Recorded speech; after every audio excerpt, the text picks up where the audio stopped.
Good afternoon, honorable members.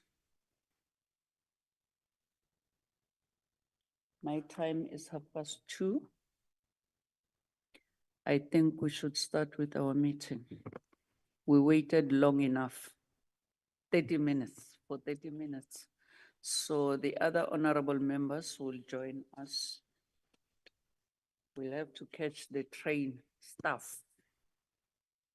That is Kasilingo. Honorable members, I'm sure we all received our documents, and we also have our agenda also on the screen. Let's also be reminded that we postponed our subcommittee meeting last week because many of our members in the subcommittee were on oversight. So we were hoping that we will be here, all of us, but unfortunately, for this subcommittee, we don't need a quorum. Honorable Ghana, you are welcomed and you are well on time because we are about to start with our meeting. You can quickly grab something to eat outside, then you will join us. And honorable vessels, you are also welcome. Honorable members, with those few words, I want to welcome all of you. Are there apologies? Aaron? We don't have any apology. Apologies?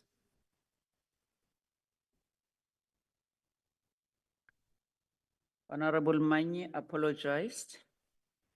Then we only have one apology. I want to also apologize for some of our members who are also serving in the Finance Committee. So we know that some of them, like Honorable Mashele, Makubela Mashele, she's also a member of the Finance Committee, and also Honorable Mahlaule, who's the chairperson of the Minerals Committee. So those are the apologies that I have. So we are now moving on to the consideration of the agenda. Honorable members, is there a mover? Fortunately for us, we don't add anything on the agenda. Our agenda is straightforward. Is there a mover? Honorable Michalakis moves. Seconder, Honorable Nchingela. Thank you very much. So let's move on to the draft minutes. The draft minutes of our last meeting. I think we have a set of meetings. We have one for the 23rd of October. I'm sure we read the minutes. We have two sets of minutes, the 23rd of October and the 25th of October. So we are on page 1. We're dealing with corrections, honorable members. We're dealing with corrections, page 1. We are fine. We are moving now to page 2. Page 3. Still dealing with corrections. Page 4.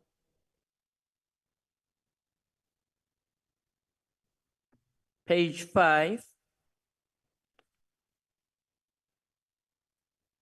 Page 6. Page 7.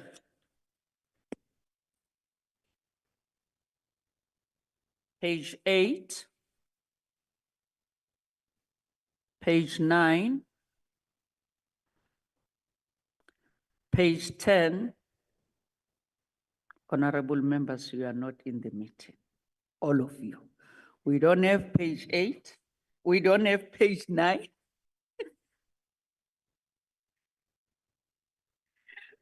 Yes. So I was on page 9. All right, honorable members, is there a mover for the adoption of the minutes? Honorable Ghana. I move, Chair. Thank you, Honorable Ghana. Honorable Dagmo seconds. Thank you very much, honorable members. Mr. Kaso, are there matters arising from these minutes of the 23rd of October? Right, Madam Chairperson, I think it'd probably be a good idea to look at the minutes of the 25th and then take matters arising for both. Thank you very much, Perrin. The advice is that we take both sets of minutes, then we deal with the matters arising. Thank you very much for that. We are now on the minutes of the 25th of October. Dealing with corrections, we are on page 1.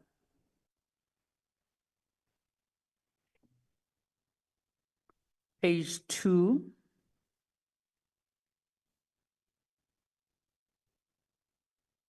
Page 3.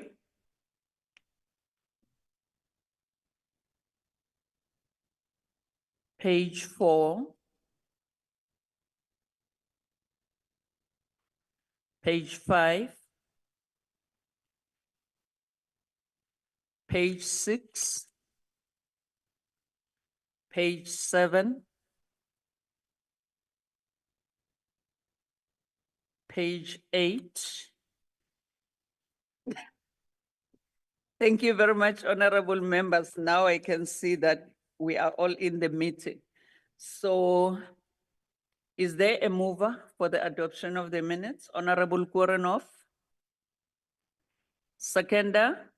For the adoption of the corrections of minutes. Thank you very much. Honorable Korenov moves. Any seconder for the adoption? Honorable Dagmo seconds. Are there matters arising? Chairperson, yes, ma'am. Now we're dealing with the matters arising, Mr. Kaso. We do have matters arising and they are on the screen currently. Honorable members, the first matter arising had to do with the Oversight Committee on the Presidency. At the last meeting, the decision was that, let me just summarize, that there was a vote, as members would recall, and the majority of members felt that there ought to be a dedicated committee. It was also agreed that the matter be referred back to the subcommittee for the subcommittee to look at the modalities of this approach. So what has since happened is that the chair of the subcommittee has written to all the parties represented in this committee to ask for further inputs, and specific questions have been, areas have been given to parties to look into and give feedback to the committee. So the matter is still under consideration. And the idea is that the submissions will be received before the end of May. The second one has to do with interpellations and optimizing question time. We apologize for this typo there. Again, in principle, there was a sense that there should be interpellations and that options must still be looked at. And we're at a point where options must still be considered by this subcommittee before the matter gets to the Rules Committee. Now, when we talk of optimizing question time, honorable members, we here, as you will be aware, question time is 3 hours. But what you do get sometimes is you would have 7 ministers in a cluster. But in that 3 hours, you could, in most instances, you take about 3 to 4 ministers. And the rest of the ministers never have an opportunity to be engaged in the House on the questions that had to do with their portfolios. So we are looking at options to enable all ministers in a cluster to respond to questions on a question day. And that is what we're grappling with. It's not an easy task, but we are still looking at those options. We did present options here before, and they were not particularly preferred by the honorable members. So the matter is still under consideration. And then the third one is recusal and withdrawal of members. This has to do with conflict of interest, where a matter that serves before a committee and a member is conflicted. We have had engagements with legal services, the ethics committee, support staff. The view is that this matter belongs in the ethics committee. In other words, a matter that should be in the rules that govern the ethics in Parliament in terms of the code of ethics for members. So we are in the process of having the speaker and the chair directing that committee to develop those rules so that they form part of the code for members. Government undertakings and petitions. This committee agreed on a procedure there, and the matter is due to serve before the Rules Committee. The idea was that if we are able to finalize the rules on money bills, those rules together with the rules on government undertakings should serve at the next meeting of the Rules Committee. So, honorable members, that is the progress report on matters arising. Thank you, Chair. Thank you very much, Mr. Hasso, for the matters arising. That serves also as an update on the matters that served before this subcommittee. So we are moving, honorable members. You can see that we are moving. Honorable Michalakis? Thank you very much, Chair. And firstly, thank you on a number of these aspects. It's good to see that we are moving. We've got the deadline for our inputs in May, and thank you for that letter as well. I just want to know, with regards to the others, I see that on point 4, the government undertakings and petitions, that will be presented along with what we will be discussing today. Just with regards to interpellations and question time, when can we expect those proposals to reach us? And I think I do agree with the recusal and withdrawal of members that it forms part of the Code of Ethics. Obviously, that's the right place. So in effect, actually, my question is with regards to the interpellations and the question time, when will those draft proposed rules reach us? Thank you. Dr. Hasso? Chair, yes. Our idea was that for us to make progress with these matters, let's try to dedicate a meeting to a particular issue. For instance, today to deal with money bills and possibly reflect on item 4, which is guidelines for unannounced oversight. So the next meeting should then deal with interpellations and optimizing question time. That is our approach, Chair. Of course, this committee can guide otherwise, but we thought that that would be the best approach for the committee. Thank you. Thank you very much, Mr. Hasso. I think with this, because we all know what happened in the Rules Committee, in our previous Rules Committee meeting, so parties are still consulting their caucuses, then we fully agree with having one day dedicated for these matters to be dealt with. Also, the government undertakings and petitions will fall within that day. So we'll communicate to members as to which date will be that. And also, honorable members, we don't have to always come physically to the subcommittee on rules.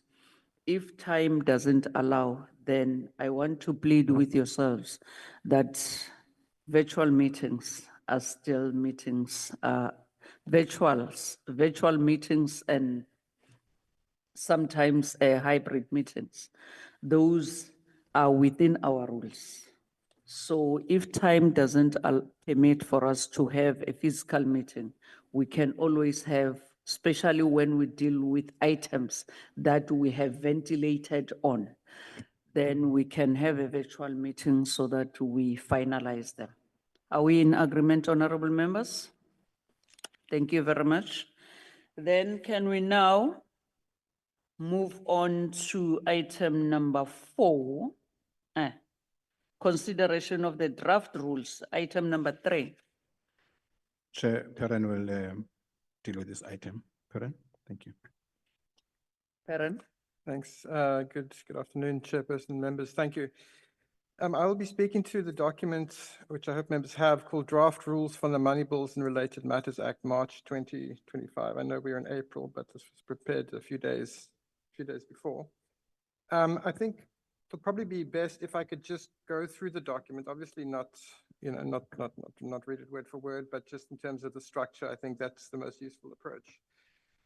So members will also have, I think, the actual act, the Money Bills Act, which is the act as amended. So the document members should have all the amendments incorporated. So this is in fact the act, the text that is currently in force.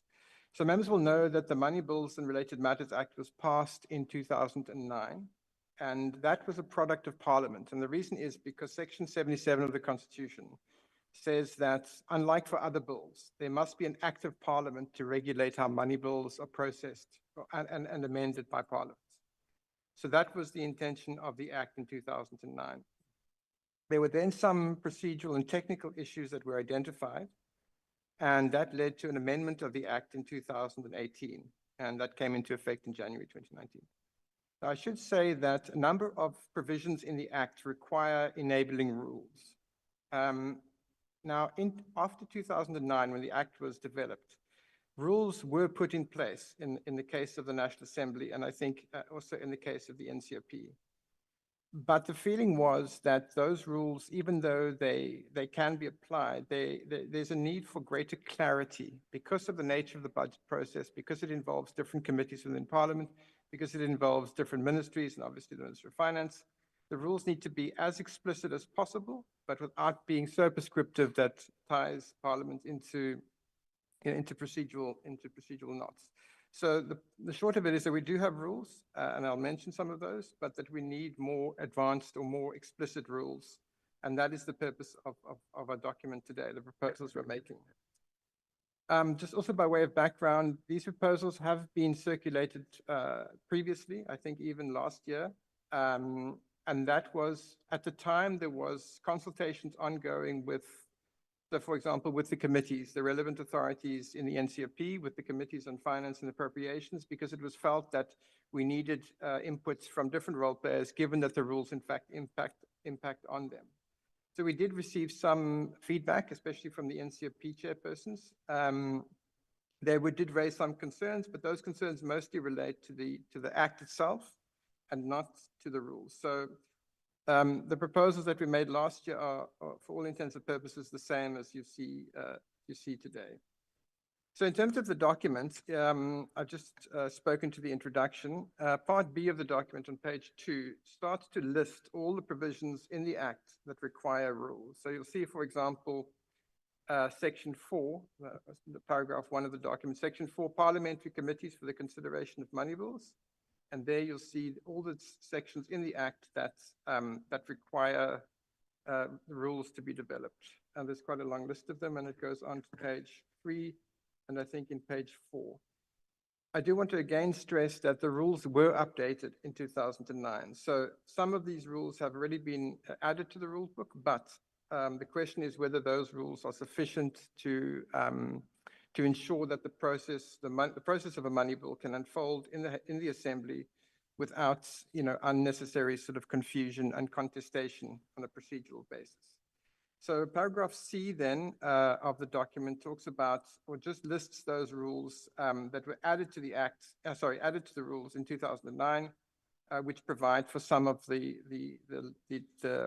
provisions we've been discussing on the money bills. So there's just a list of what is already in the rules. So honorable members, paragraph D is really the crux of the matter today. And there, in fact, lists the rules that we are proposing. You'll see there that the underlined text are rules that we're suggesting be added. and the bracketed text is text that we are proposing be removed from the rule book. Just give me half a moment, thanks. Yes. So I'm not going to necessarily go through line by line. In fact, some of the principles, the kind of key issues, or the themes, run throughout these rules. So in fact, if members could think about the sort of key subjects, and then it'll make it easier then to understand what the rules are seeking to do. So the first theme or the first subject which the rules need to address is the manner of consultation between and coordination between committees. And that applies to the Division of Revenue Bill or Division of Revenue Bills, because there may be more than one in any given year. The Appropriation Bill, which is the national, obviously the national component, and then other revenue bills and other money bills. So those are the four different kinds of Karen? bills. Sorry. Sorry. Yes. So that members can follow, maybe you can just say the rule number and the okay, page number okay, well, as you go through them. Thanks. Chair, I'll do that, Chair. I'm just trying to outline what are the sort of key themes, and then we'll try and go through the more, take members through the more specific, the rules. If that's okay, Chairperson? So I'm just introducing the concepts, and then I'll take members through the specific provisions. So the first issue is how do those consultations take place? And that's particularly relevant if you think of the appropriation bill that it has 40 votes. Each vote is a national department. Each vote is then referred to a portfolio committee who may then have proposals to amend their budgets. So but it's only the Standing Committee on Appropriations which can in fact amend the appropriation bill. So how do those consultations take place? That's really what the rules try to address. The other aspect is the mode of how does public participation take place between parliaments and the public, and that is difficult because, as members will now know, the time frames associated with the budget are very tight. So there have to be a clarity over how that process must unfold so that the stakeholders can understand when and how they can make submissions on the different budget instruments. So, Chair, if I could go then to the documents, the actual proposed changes themselves. So maybe just start at the beginning, that might just assist. So the first part of the document deals with the rules for the Standing Committee on Finance. And there you'll see the rules that already exist. We're suggesting that they add a rule about the election of the chairperson. That's a very standard rule that applies to other committees. So we thought just for purposes of consistency, we add that there. So provision 3 is maybe I should touch upon that. And that's really what I've been trying to explain. So there it says the committee must, subject to legislation, the joint rules, these rules are resolutions of the assembly, issue directives. You might also call them guidelines, which would provide for the form and timeframes for consultations with other committees and members of the cabinet in terms of the Money Bills and Related Matters Act, as well as the form and timeframes for consultations with other organs of state and persons that would be members of the public in terms of the Money Bills Act. And then it goes on the next page to say the committee may reject any representations that do not comply with these directives. Directives issued must be published in the ATC, and directives issued in terms of the rule may be amended or invalidated by the National Assembly Rules Committee, provided that any actions taken in accordance with the directive shall not thereby be invalidated unless specified. So what I'm trying to get at here is that if the intention is that the directives would basically be standard, they would apply from one bill to the next. So they wouldn't require significant changes. What would change, though, is that because every year, you think of the appropriation bill that's introduced, I think, with the budget, I think it's the 14th of February. Next year, however, the budget may be introduced on a different day. So the timeframes involved and the window in which the different committees must consult would change. So the idea is, at the moment, is that the directives would, amongst other things, set the timeframes by which committees must approach the Standing Committee on Appropriations, in this case, we're talking about finance, to make submissions on their votes. There is also a possibility that these directives could be, because they're quite standard, they could be in fact agreed by the Rules Committee with the provision that the Standing Committees on Finance and Appropriations could make certain determinations on a case-by-case basis. And one of those determinations, for example, would be the dates by when submissions must be tabled. So that is also a possibility. At the moment, the rules envisage the Standing Committees making those directives, but that could be the Rules Committee subject to, but allowing those committees to make certain determinations, as I said. So then the rules also require, or the Act requires the committees to include certain things in their reports. So you'll say there, for example, Rule 232A, which is about the reports of the Standing Committee on Finance on revenue bills. They must include in their report, and this is what we're suggesting now, any directives issued in terms of the rules, which I've just mentioned.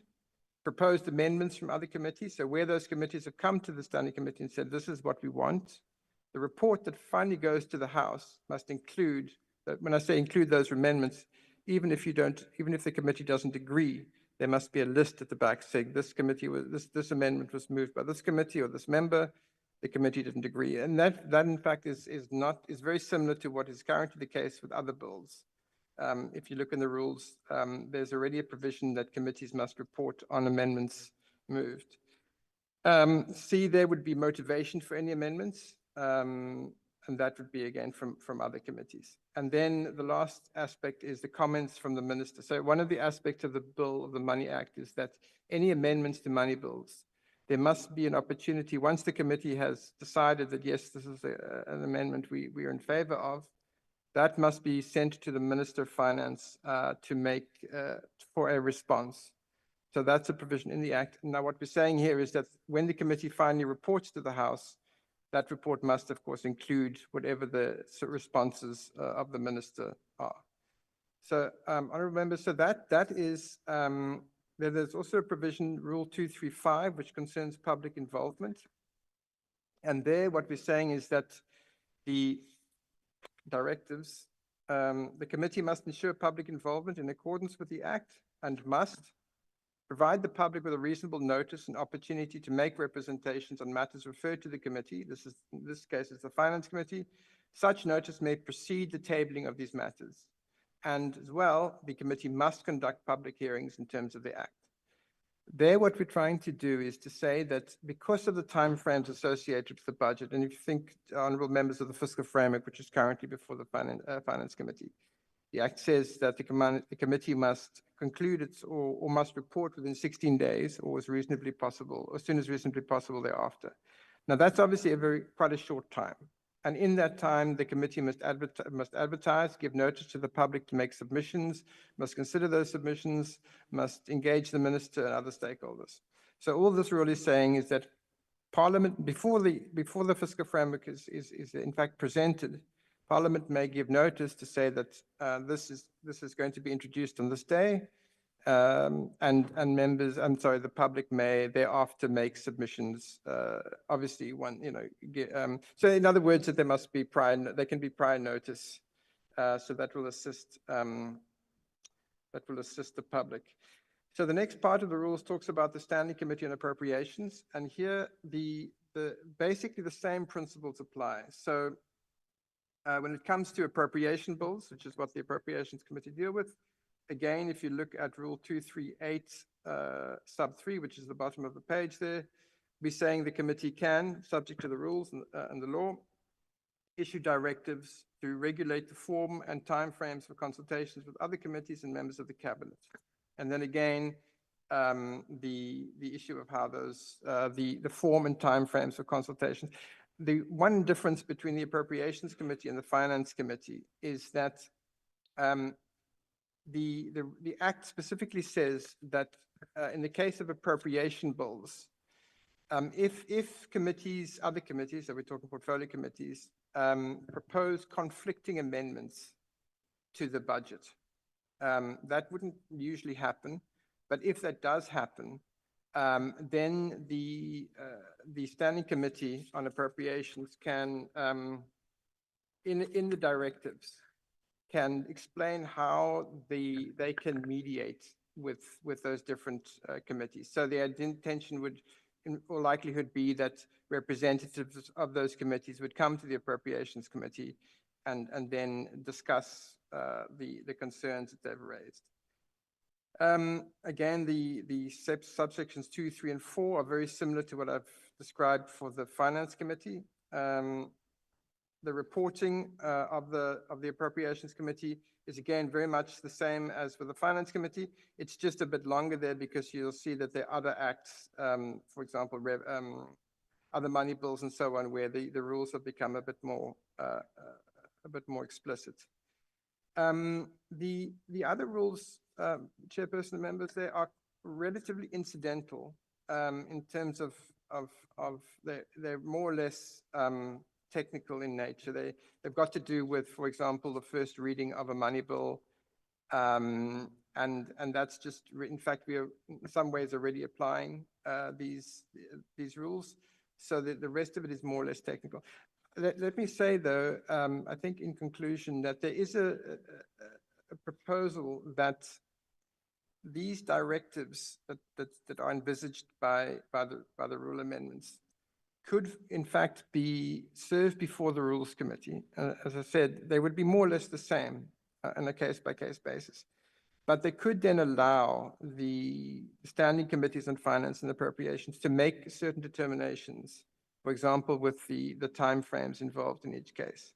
And that might be preferable because that might provide a bit more, not consistency, but a bit more, not stability, but in other words, the Rules Committee could meet once and those directives would then apply, as opposed to the Standing Committees having to meet on a week-by-week or case-by-case basis for every bill and adopt guidelines.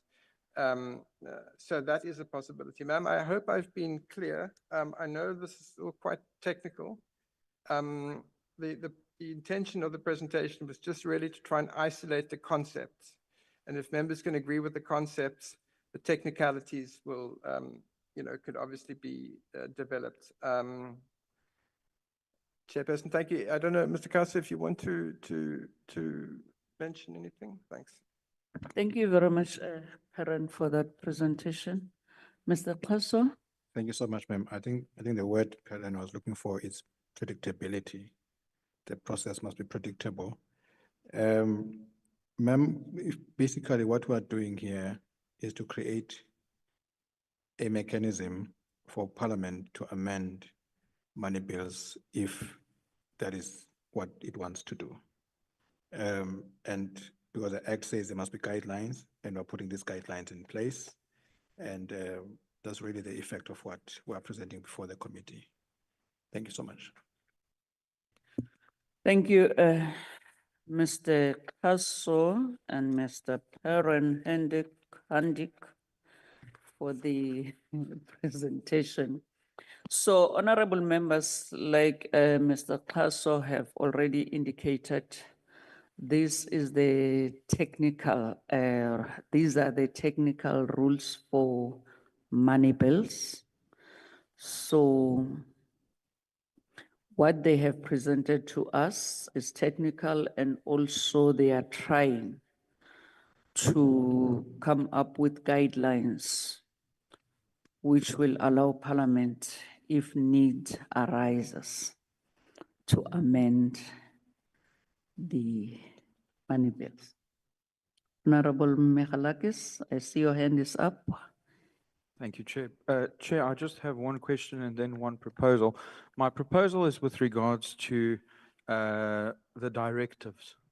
And what I want to add, and it's not going to overburden anything or anyone, it's just an extra measurement to make sure that if you have a committee, a finance committee that comes up with problematic directives, that you have some checks and balances in place. And that would be, from what was presented, that the directives are fairly standard. It's just the dates that change.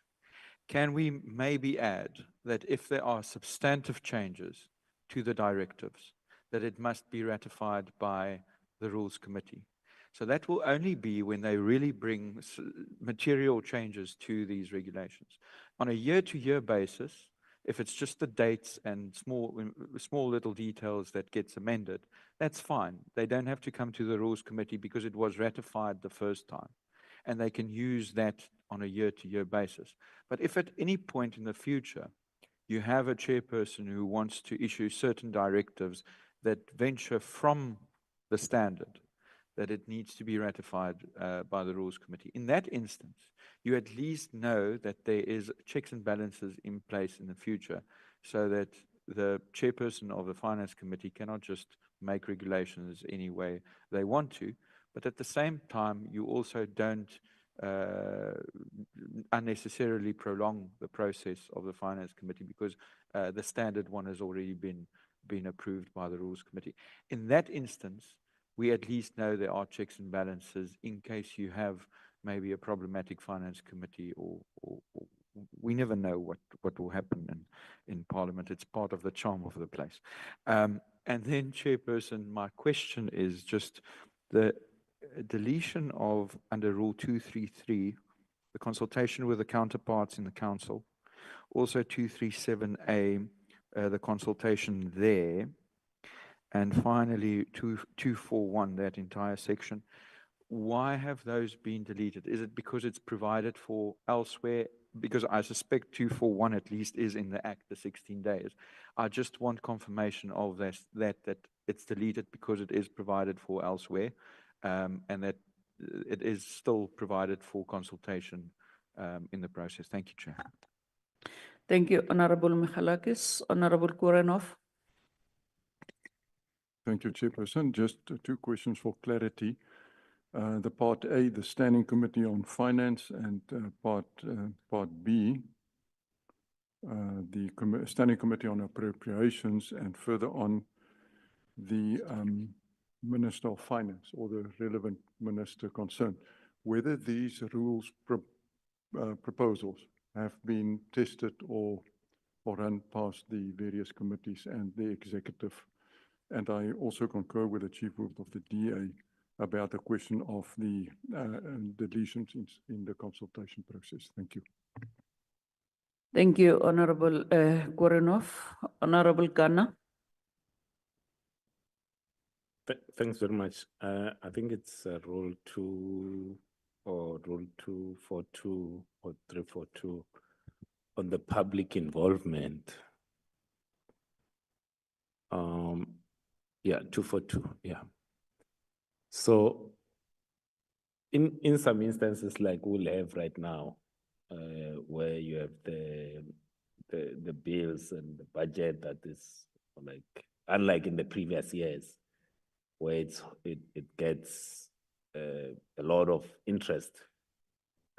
And I've been trying to think to say, what is the concept of a reasonable time for public involvement? And how do we then put it in such a way that the adequate notice for public involvement, insofar as the bills are concerned, it's given that in some instances that things have to happen. Let me give an instance now with the fiscal framework that has 16 days. So we have 16 days. Now, in that concept, in that space, tight space, what is a reasonable time?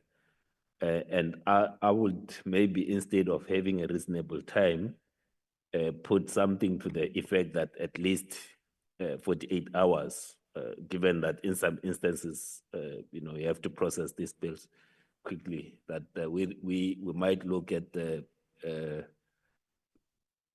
replacing reasonable, the reasonable notice with at least 48 hours, so that at least there's time bound, because otherwise someone will then issue a notice and say, no, it was reasonable. Just want to see if, and maybe check with the committees. And that might very well be one of to the point that Honorable Korenov was raising in terms of the committees, check in terms of their experience, whether a time frame of 48 hours or what will be what they consider reasonable will come in handy. Thanks very much. Thank you, Honorable Kana. Honorable Njingila.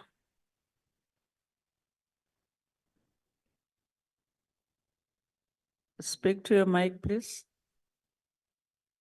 The brief presentation on these proposals are self-explanatory. We will, of course, take it back to caucus and consult our legal people so that we make an informed submission at this stage. It's the first time we interact with the document, and the provisions that are cited in the document that would require us to make serious interaction. So if we were to comment now, I will be misleading the meeting, Chair. Thank you. That is fair enough. Honorable Dagmo. Thank you, Chair. I just wanted to ask, it seems that obviously the directives are a central part of this whole process, and that function is clearly now given to the Finance Committee to come up with these directives. So the one issue, and it's leading toward more trying to understand practically how this is going to be done. I hear the point made by Honorable Mikalakis, but in terms of number 4, it does say that any of these directives may be amended or invalidated by the Rules Committee. So I'm not sure, but that does seem in a way to be able to check whether it's a so-called quality control check or not. But what I really want to ask, I mean, these directives, if now and I think it's correct that the directive should be developed by, on the one hand, Finance Committee, and the other hand, the appropriations. I mean, is there any precedence for this? Are there any other standard directives? Because if we simply say, go and do this, I mean, how long is that going to take? Is there any guidance that's going to be given to the Finance Committee? I'm just a bit, I don't have an issue. Obviously, I think they should develop the directives, but I'm just worried. I mean, we're already in a situation where we're dealing with both these issues now, right? As we speak, we're dealing with the revenue stuff and the budget stuff.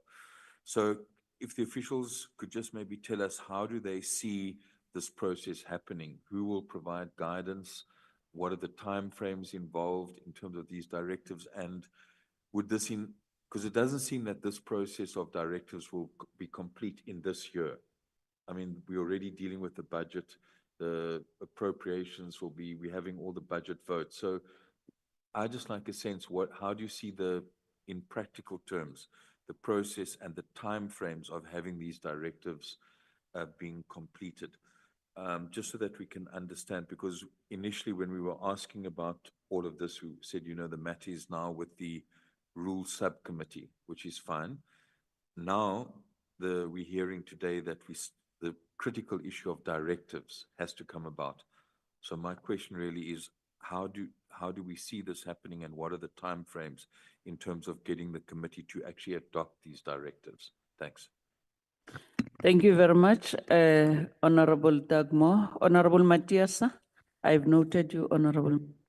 Thank you so much, Honorable Chair. It's my first meeting.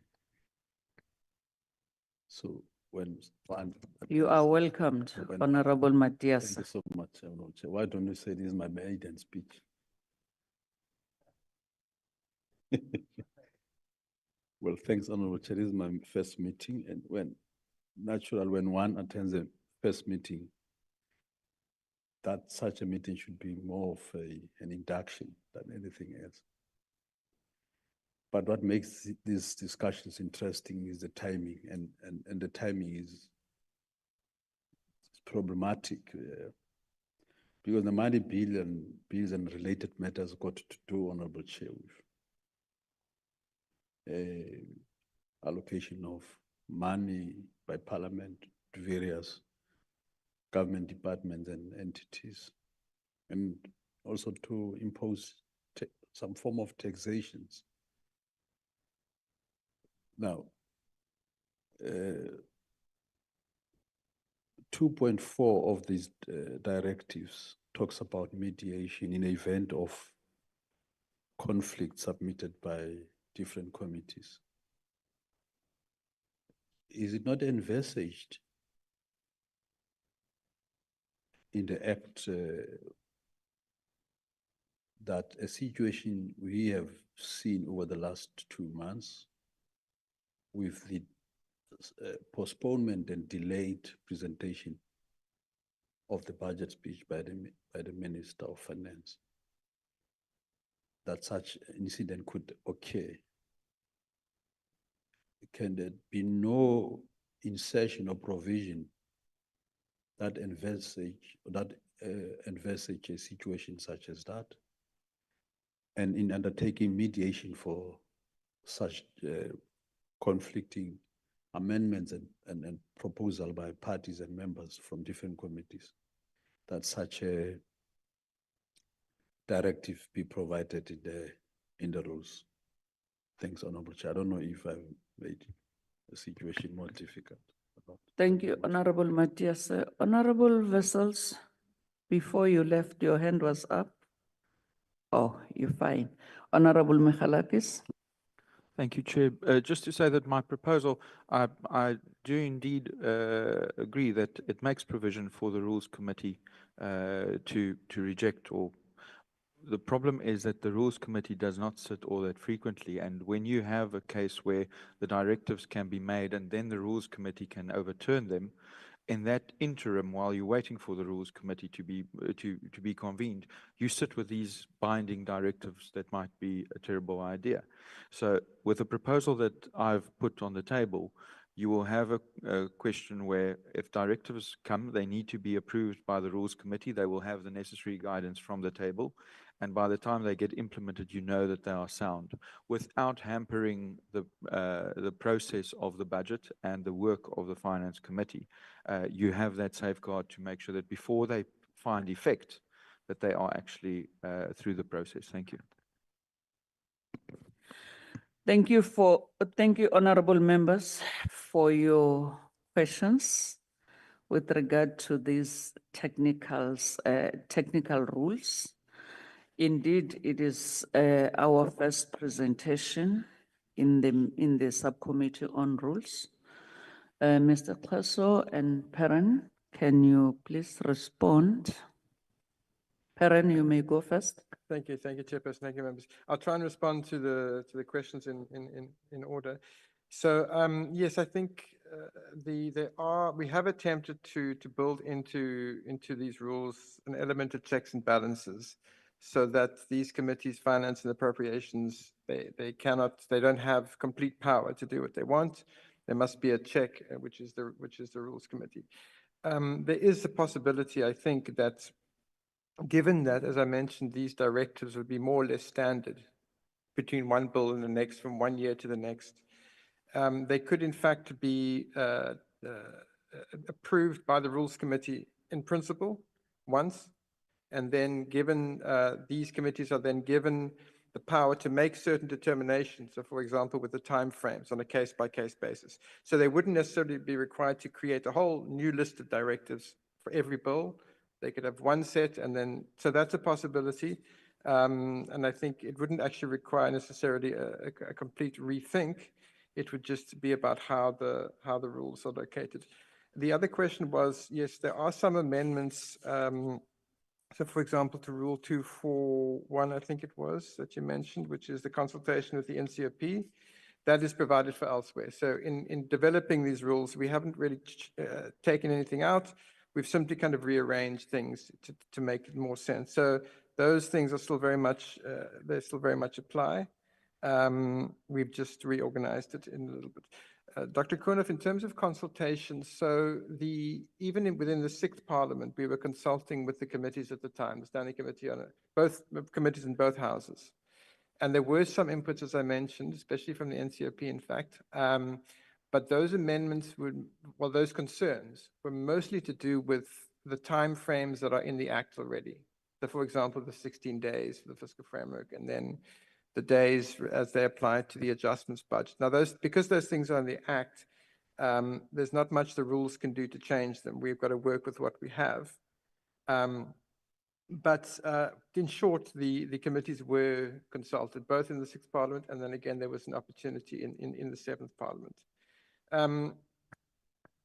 Then in terms of public involvement, the challenge with public involvement always is, as Mr. Garner said, it has to, the legal principle is that it has to be reasonable. You have to give the public a fair opportunity to make representations.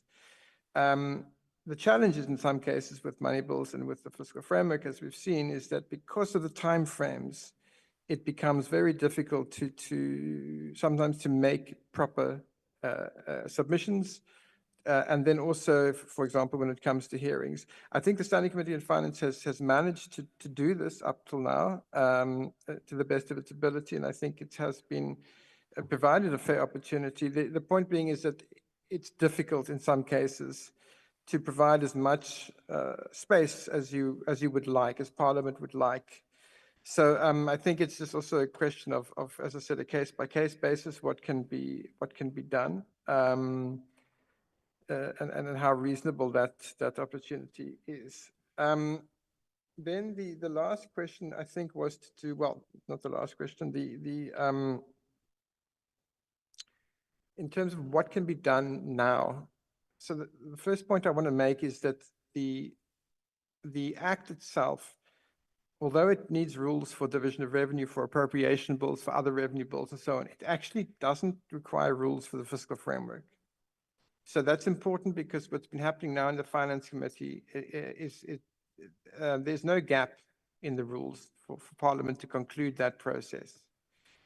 In terms of what will come next, once that's agreed, is the division of revenue and then the appropriation bill. And as I mentioned, the rules there are already provisions in the rules. So Parliament wouldn't be in violation of the law if it proceeded with those bills without these rules, because there are other rules. But the issue is that are those rules sufficient to ensure, as I said, that there is predictability and that all structures within Parliament, the ministers and so on, understand clearly what's expected of them. It would really, so when the subcommittee is in agreement, obviously we would need a meeting of the Rules Committee to approve rule changes, and then that would have to go to the House. It is possible, I think, depending on those timeframes, that the Standing Committee on Appropriations, which must consider the division of revenue and the appropriation bill, could look into directives within this current budget process. But that, I think, would be subject to the views of political parties, to whether the Rules Committee feels it's comfortable with these rules now and can proceed with them, and the timeframes involved. So there are rules. It would be ideal if these rules could be given effect soon, but if they can't, if there's still problems or concerns, then I think the budget process would not be, that could proceed without being, legally compromised. I think, I hope that answers the question. So I think it would be ideal if we could proceed with the rules, and I think maybe the Rules Committee should try and do that.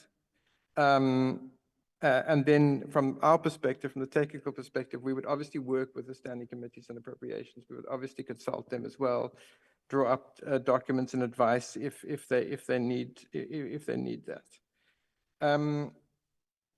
I think I've also in part answered Mr. Matias's concern about what happens now in terms of the current process.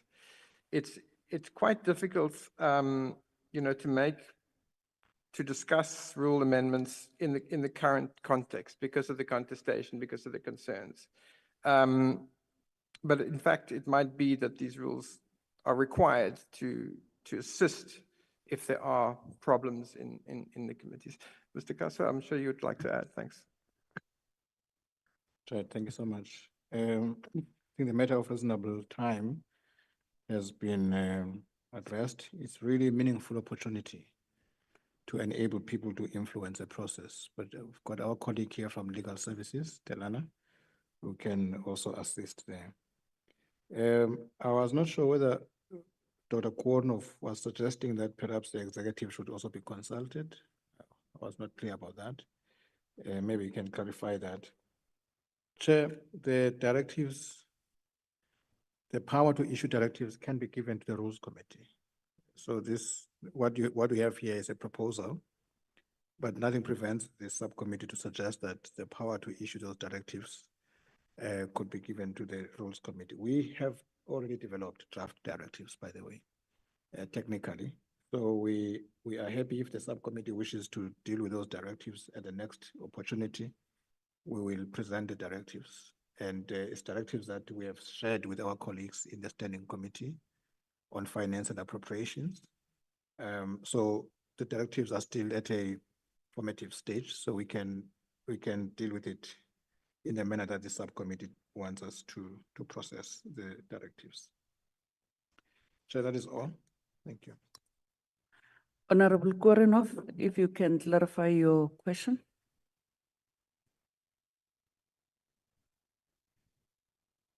In the presentation, there was a reference to matters affecting the executive.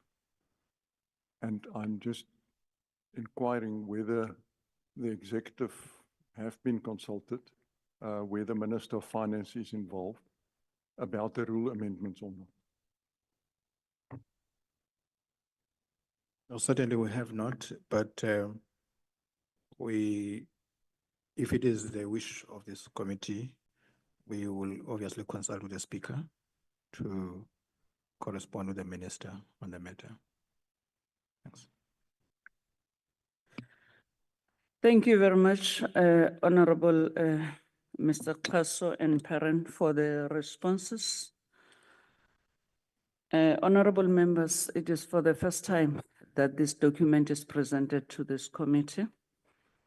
It will be only fair for this subcommittee to allow members the opportunity to also consult their caucuses, so that when we come back in our next meeting, we finalize this so that we can send it to the Rules Committee. And another thing that Mr. Klaso was talking about, the issue of the directives, that it is indeed in their initial stages. They can proceed with developing them and then present in our next meeting. We are in agreement, honorable members. Thank you very much. So what will happen, honorable members, we will allow parties to consult, members to consult their caucuses.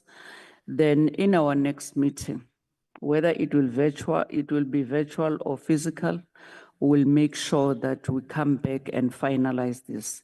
It's not too much to ask honorable members, as these are technical rules. Thank you very much for that. Can we now move on to our next item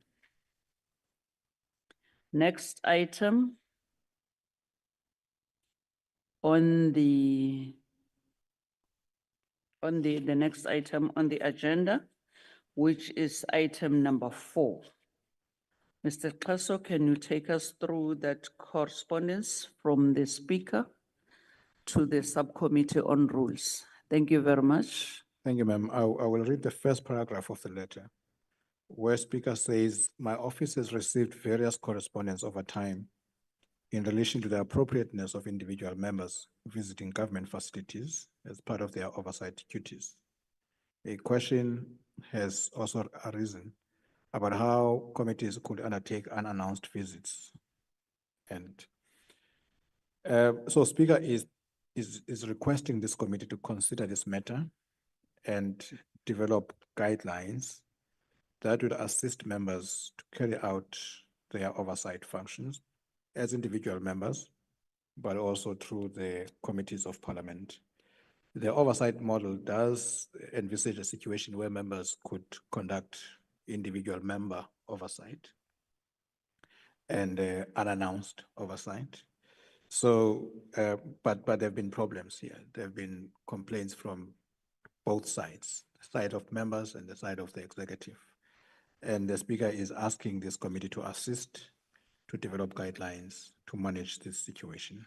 Thank you, ma'am. And of course, at the next meeting, we will present proposed guidelines for members' consideration. Honorable members, that is the correspondence from the Speaker.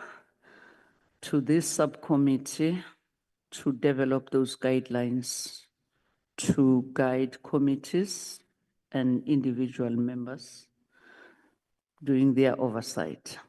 Honorable Ghana, followed by Honorable, okay, in that order. Honorable Ghana. Thank you very much, Chair. And I think in the work that Mr. Kass is going to, when they draft the guideline, the draft guidelines, must take into account what we experience as the problem.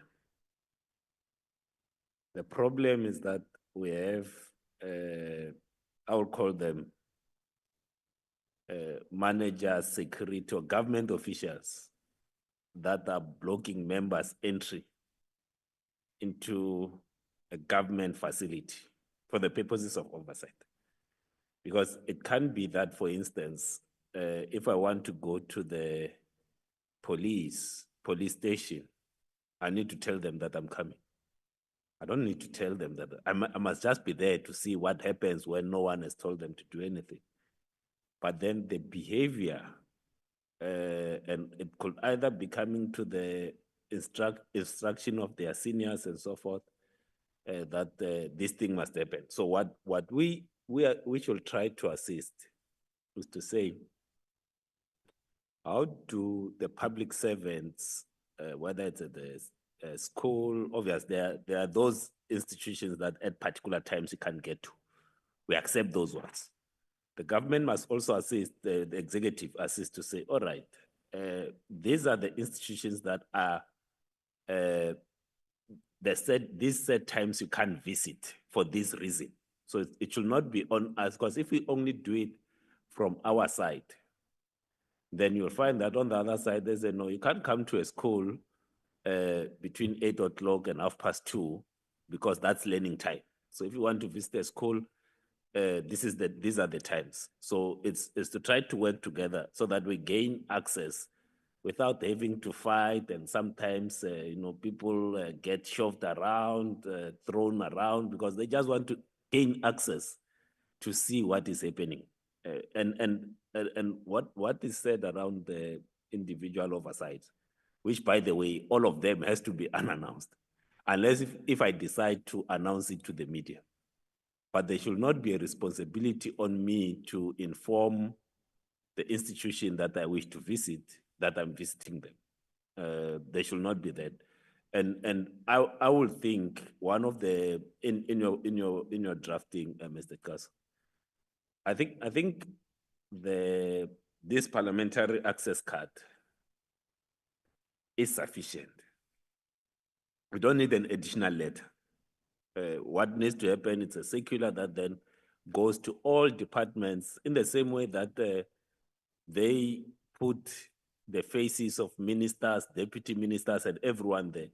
There must then be a communique that goes to all institutions that says, if a member of parliament with this particular gold access card comes here, don't fight them, because that's all. It's not like anyone wakes up and say, I want to go and fight a security, or I want to go and fight a manager at the clinic. It's to allow us that access. Obviously, there are those restricted areas that we can't go to, and those ones needs to be said to say, all right, you can come into the whatever facility. These are the areas that you can go to. These ones are restricted for whatever purposes. So in that communication with the executive, they could also indicate to us to say, when you go to this facility, these areas are restricted for whatever reason. This is a national key point. These are the additional identification that you need to have over and above your access. So if it's the access card and the ID, then that's fine. But I don't think we need to write a letter, like we need to carry an additional document. I think the document that's issued by Parliament and the document that's issued by Home Affairs are sufficient. Because you might remember in the planning, there was even a request to say, no, Parliament must give us a letter of authorization to that when we go to these public institutions who must then produce. And my argument is that this card and the document issued by Home Affairs are sufficient. If we all agree on that, then we work together. But there must be that at least from the executive, they then come to say, these are the areas that are restricted. And then at least when we have a list of restricted areas, we can then say, but why are you restricting that area? So that even from our side, it's easier, but we cannot wait until these guidelines are done because now we're going on a break, which is oversight week, constituency week. Imagine if you are doing constituency week and you can't go to a public facility because someone will say no. Because as a last input, Mr. Kaso, the communication on this must not be to the effect that until such time that these guidelines are concluded, we can't go to public institutions. Because sometimes people use the sub judice rule and other rules to say, no, this matter is being considered by Parliament, therefore don't come to the institutions. No, we need to continue going to the institution as these guidelines are being finalized. Thanks very much, Mr. Kaso and Chairperson. Thank you very much. Honorable Vessels. Thank you very much, Chairperson. I'm not going to repeat what the Honourable Ghana said. I think he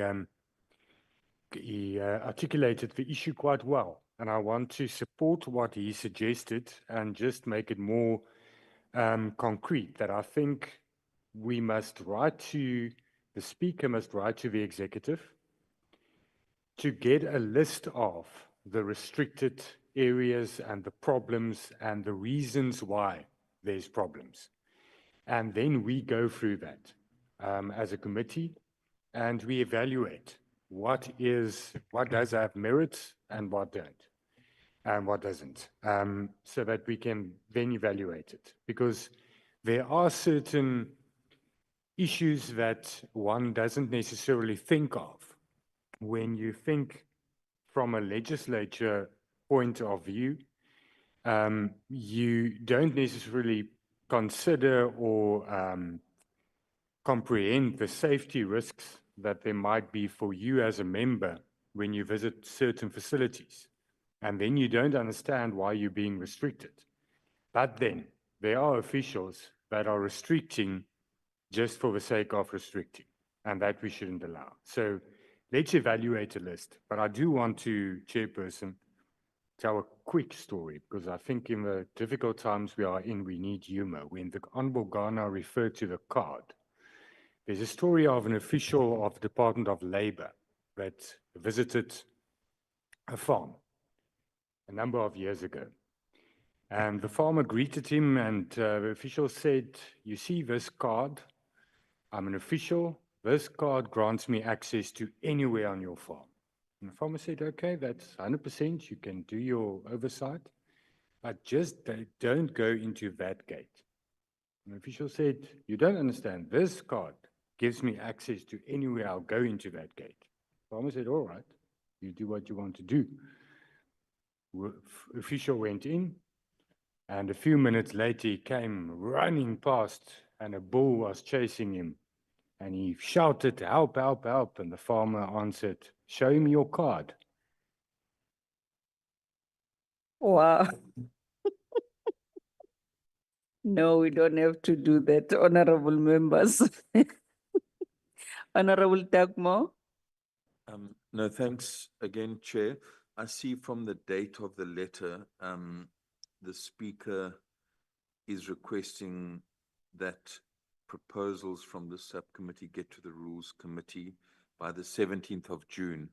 So I'm just at one level, that seems to be the deadline. And presumably when they then go to the Rules Committee, they, after that, as I understand it, go to the National Assembly. So I'm just raising that. And I did hear Mr. Kaso saying that they would actually come with a proposal. But just to add to what other members have said, there seems to be the category of like formal oversight, which our members have just come back from. That oversight is normally with notice. But I think there should also be a consideration that if a committee itself wants to do an unannounced visit, I think there should be provision for that. That's one category of committee visits, like oversight decided on by the committee, but I think there must be an opportunity for a committee formally to even do an unannounced visit.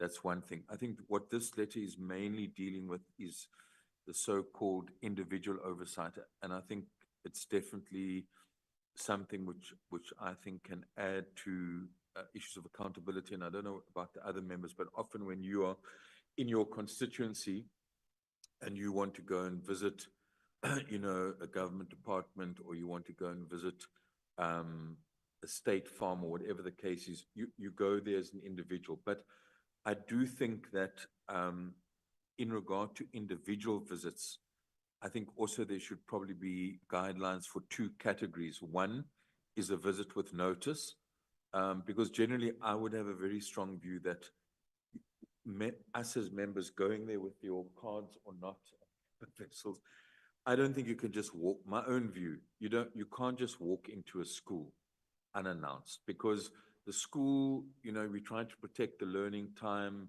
You arrive there and, then the whole school, there's a potential for disrupting.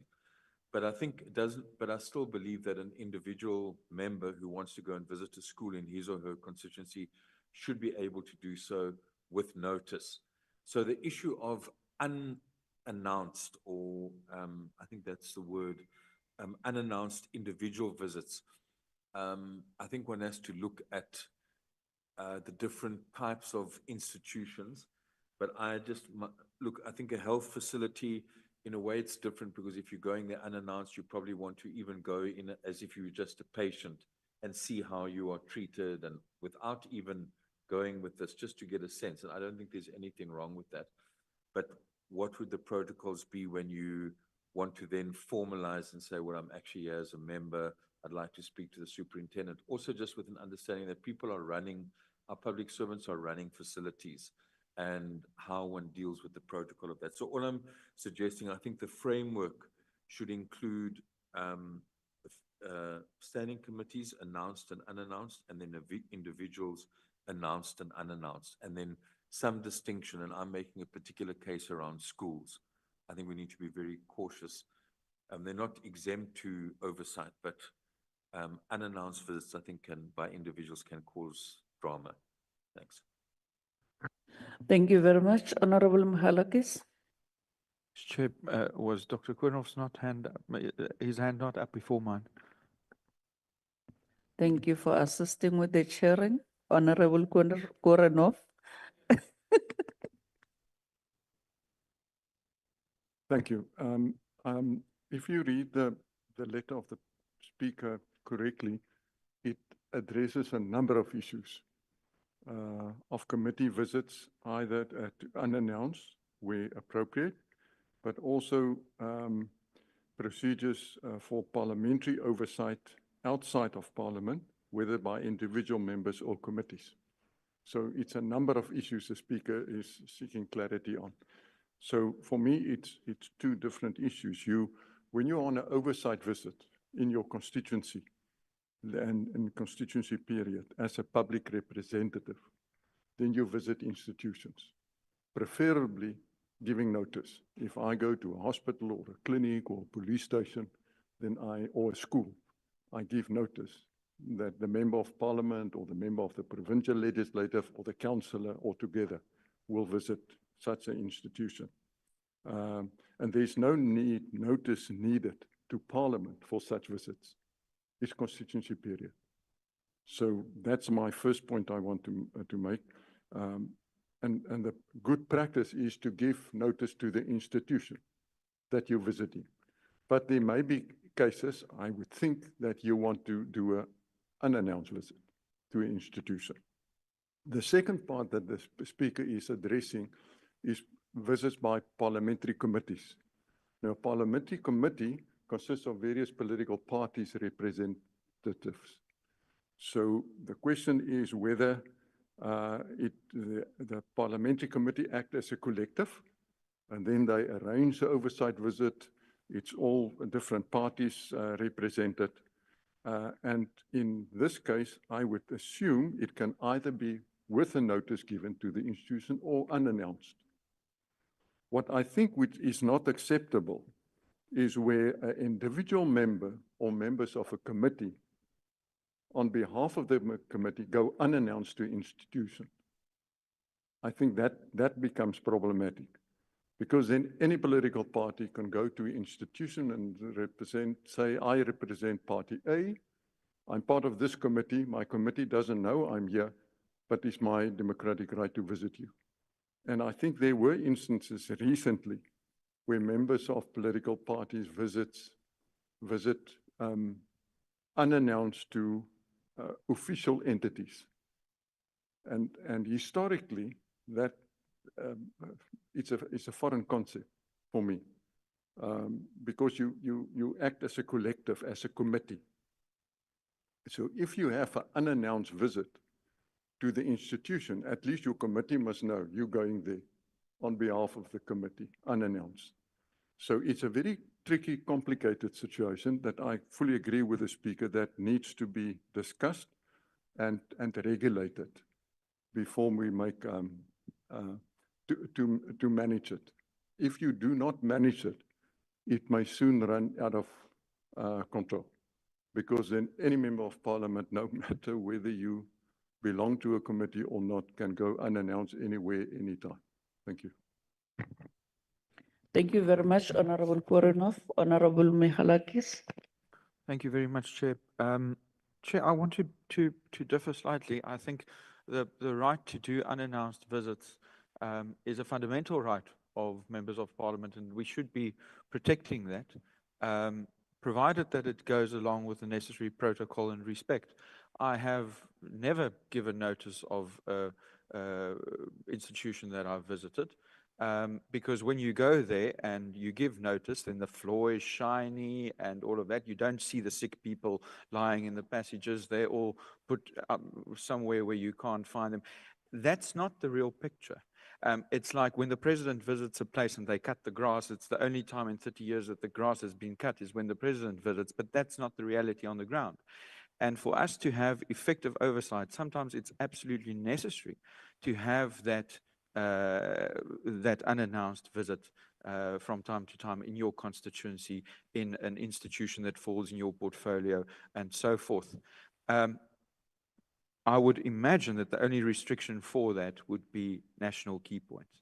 But the problem always comes in my opinion, with human behavior, which is very difficult to regulate through rules. And that is that even though I've never done announced visits, I always go to the head of the institution first when I arrive there and announce myself. Then they don't have time to prepare themselves. But when I go to a school, I would go to the principal's office first and say, I'm here, I have the right to see whatever. What is it that you can show me? And if there's something that they really can't accommodate me with, they will always try to find a way to accommodate. When I go to a police station, it's the station commander and so forth. That is just common courtesy and good manners to do that. The other thing is also that we need to look at, and again, it's human behavior, not only when individuals go and visit institutions, but also committees. And I'm saying this because I received some complaints specifically about committees, is how we interact with these institutions that we visit. Because in some instances, committees think that, okay, I'm now on oversight, and I can speak to these people any way I like to. I can shout at them, I can accuse them of things that I have no proof of, and so forth. But these are also, again, cases of human behavior, and I don't know how you're going to regulate human behavior in rules unless there's a certain protocol that you set out to say that when you visit these institutions, this is the protocol that you need to follow. But I do want to ask that unannounced oversight visits are a fundamental point of our right to do oversight. It makes us more effective as MPs. And I think if we come up with rules or any form of regulation of this, that it's important that it must be as free as possible, taking into account the functioning of those specific institutions, like in the example of a national key point. But we should have maximum freedom to do that oversight. Thank you. Thank you very much, Honorable Njingila. Thank you very much. But I think part of what we could recommend is that it be considered in our programming processes. So that these unannounced visits are allocated time, whether through a committee unannounced visit or individual visit, so that it doesn't disturb even the constituency arrangement of Mondays. And secondly, why I'm raising it is it also has cost implication. It shouldn't be limiting.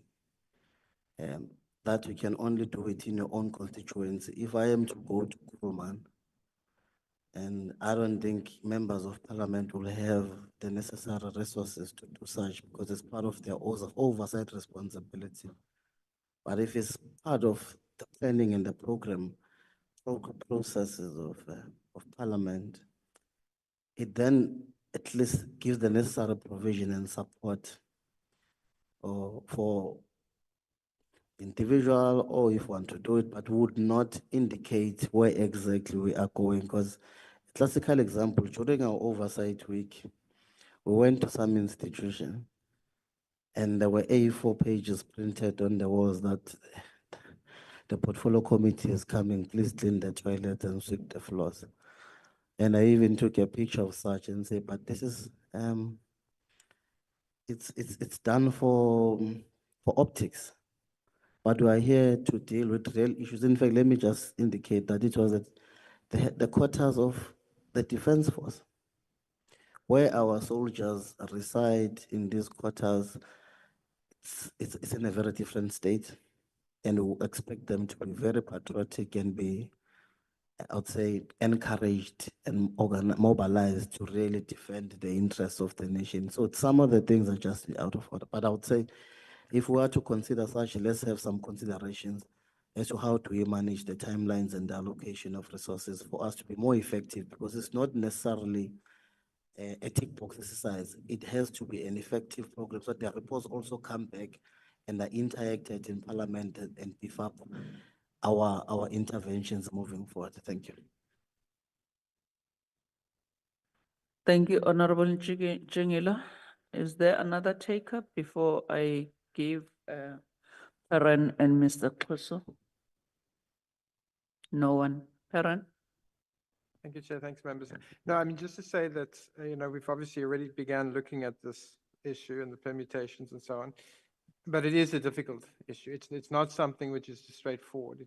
One has to balance the mandate given to individual members as individuals, but also as representatives of communities, as representatives of committees, and with, I think some of the members have also mentioned, there may be very legitimate reasons why members can't just suddenly appear and want access to a national key point or a construction site that's dangerous. So that one has to build in, one has to be very careful about how to approach this. I think, though, if I may say, it's quite a novel exercise. I'm not sure in other parliaments how developed this sort of mechanism is. So it is quite exciting, and I think, but we just have to, the committee just has to be careful about how it's going to proceed. Thanks. So if we look at the paragraph in italics, there's a point there. It says the oversight model added that it is recommended that in the interest of ensuring greater communication on issues arising from members' individual oversight work, ministries should develop guidelines for members' interaction and engagement with ministers on issues of public concern. So the reason Speaker allowed 3 months for this process was to allow for Parliament to interface with the executive as we develop these guidelines. So certainly the executive will be consulted on this matter. Thank you. Thank you very much, Perrin and Mr. Kaso. Indeed, I think this is something that needs to be. I'm sorry, Chair, just before you, I'm sure you're going to conclude, just in terms of that point, obviously we are being asked, and I think that's summarized in the last paragraph, but that point about the OVAC model, where ministries develop guidelines for I just don't, is there any information, Chair, as to whether, in fact, and we have our parliamentary councillor to the president here, but that, are we aware whether the speaker has also, you know, written to the ministries in regard to that issue? Because I think that's also an important issue. I mean, sometimes you might want to ask the Minister of Home Affairs to sort out a problem, and it's quite informal. You know, you get the PLO's email, send him some person who's having an issue, blah, blah, blah. So it's not our domain, but I just think it is important for us to have an understanding as to whether the speaker is also asking the ministries to do what Mr. Tasso just pointed out to us. I think that will help. Mr. Tasso? Chair, there will be communication from the speaker on this matter. But the approach was that to allow this committee first to express a view on the issue and consult based on the product of this committee. What we don't want to say what we know, but we've been getting a lot of complaints from the executive about this matter. So it's clear that there are no guidelines, at least official guidelines on this thing that could be presented to Parliament. But certainly the Speaker will interact with the executive and see if, in light of what the subcommittee would have developed, there's any input from the executive before a final product. Yeah. Thank you very much, Mr. Tasso. That will be appreciated. That as the administration, you go and try to develop those guidelines so that we allow members to consult their political parties as well. Honorable Michalakis. Sorry, Chair. I don't want to be controversial here, but just one point that I want to make is that we exercise oversight over the executive. So I automatically become suspicious when the executive complains about the oversight that we're doing. We just need to be very careful of that. Thank you. That is why Mr. Tasso is saying that before the speaker could write to the members of the executive, so she wanted this subcommittee to have a say with regard to the development of those guidelines. So I think the administration should proceed with the inputs that members have already made in this committee meeting to establish those guidelines. We will come back and they will be presented to this subcommittee. Then we will allow for broader consultation of members with their caucuses before the final product can be adopted with those inputs that will be made by the executive. Honorable Vessels.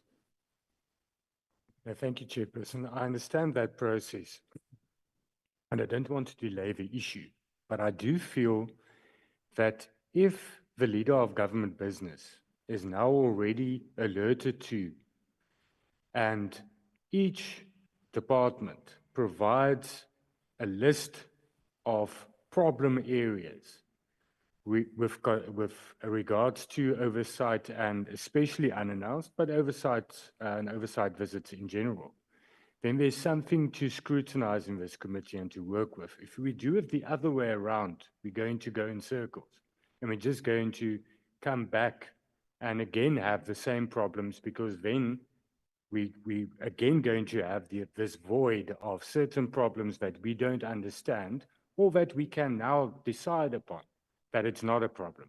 It's not a barrier to oversight. So if we have that via the leader of government business, it's going to assist the whole process. Thank you very much, Honorable Vessels. Indeed, let's do that. The speaker should also write to the leader of government business to inform him of this so that he can then talk to the members of the executive, while as the subcommittee, we do what we are expected to do, consult our our political parties after the development of those guidelines so that we have that parallel process so that when we adopt, we do it much quicker. So thank you for your inputs, honorable members. We will then invite yourselves to a meeting as soon as the NA table finalize the development of the guidelines.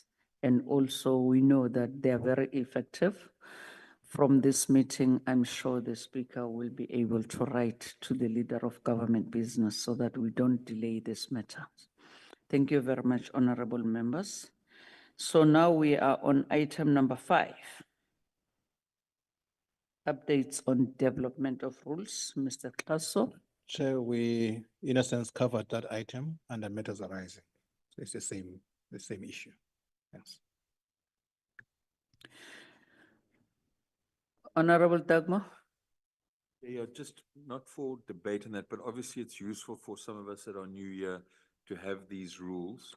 And then we've also, there's like another document that we were given which contains some rules that have been passed that are not yet in yet. And obviously you don't want to waste money on printing, but I just think one thing the subcommittee and the rules committee should think about is at what stage would we then go for an updated, consolidated version?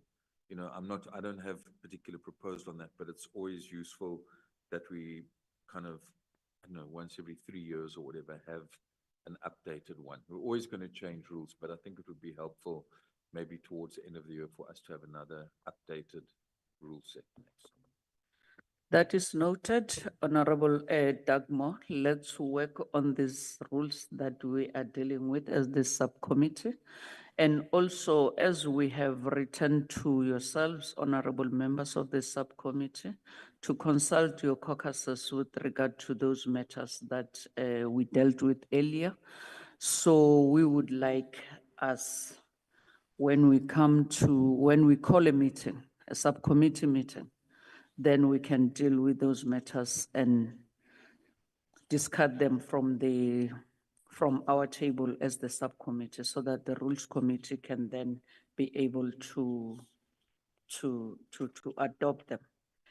And also, honorable members, I want to suggest that when we call a subcommittee meeting, I know we are very busy, but when we call a subcommittee meeting, let's attend and let's not change members willy-nilly because that will take us back.